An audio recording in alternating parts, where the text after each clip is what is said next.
Só para não deixar de falar de combustível também, porque é o assunto do momento, viu, Megali? A gente teve ontem um movimento de extrema pressão aqui de governadores e prefeitos, governadores ligando para o presidente do Senado. Tivemos mobilização aqui, aquele tete a tete com senadores, para quê? Travar essa discussão do ICMS. Passou muito rapidamente. A jato aqui na Câmara, porque tinha o apoio do presidente da Câmara, Arthur Lira. Tem até aquela promessa de, se aprovado no Senado, vai reduzir lá para até 70 centavos o valor do combustível na bomba. Então, é um tema muito popular. Então, passou muito rápido, mas chegou no Senado e aí pé no freio. Pé no freio porque os governadores não querem abrir mão de arrecadação, e o presidente do Senado já disse, olha, vamos abrir diálogo com todo mundo, vai ter audiência, vai ter conversa, e já está dizendo que ninguém pode sair prejudicado nessa história. Então a gente está vendo, Megali, aquela promessa lá de votar nessa semana na Câmara, na próxima no Senado, já colocar para valer aquele desconto para os motoristas, não vai ser bem assim, né? Vai ter uma longa discussão aqui no Senado, então o motorista que estava acreditando que já tinha a ter desconto na bomba, diante de todas as pressões, esse assunto ele vai caminhar mais lentamente no Senado Federal. E por falar em caminhar lentamente, Megali, tem essa questão aí, essa crítica em relação ao Código Eleitoral, né? O presidente do Tribunal Superior Eleitoral, o ministro Luiz Edson Fachin, ele criticou publicamente aí essa matéria, porque ele avalia primeiro, né? Não dá para fazer mudança nas eleições, nas regras na eleição, aos 45 do segundo tempo, na véspera de um processo eleitoral. Tem uma regra, que é a regra da anualidade. Sempre quando se fala em eleição, mudança de regra eleitoral, sempre se leva em consideração essa regra. Porque ele está fazendo essa crítica agora?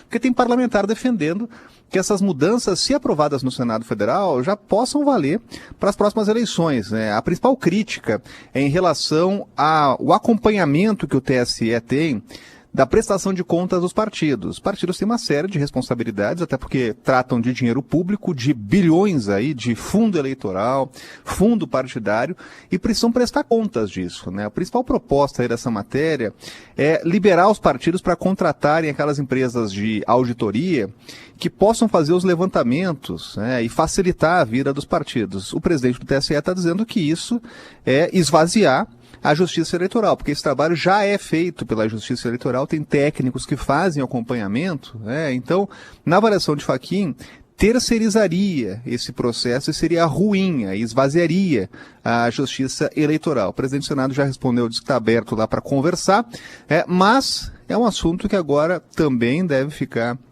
caminhando aí mais lentamente depois das críticas de Edson Fachin. Essa é a mesma discussão que a gente teve no ano passado, quando a Câmara aprovou a matéria, e ainda no ano passado teve todo aquele debate do voto impresso, ou do registro do voto impresso, proposta que era apoiada pelo presidente e caiu, foi derrotada na Câmara dos Deputados, mas algumas alterações no Código Eleitoral passaram, e é isso que está sendo discutido agora aqui no Senado Federal. Olha, eu acho perfeitamente justo que você critique o projeto pelo projeto ser ruim. Mas o argumento, mas isso esvazia a justiça eleitoral, para mim, viu, Orengo, e podem me criticar, fiquem à vontade, é inócuo.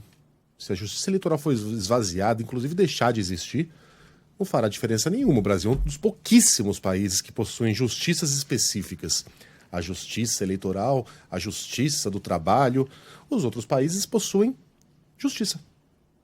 Tribunais, que resolvem problemas trabalhistas, que resolvem questões eleitorais. Não há a menor necessidade de o Brasil possuir o judiciário mais inchado do mundo, sob o argumento de que uma justiça maior será feita dessa maneira, com tribunais específicos. Não funciona assim, como a nossa própria experiência histórica já nos mostrou. Então, se a justiça eleitoral deixar de existir amanhã, provavelmente não fará falta nenhuma.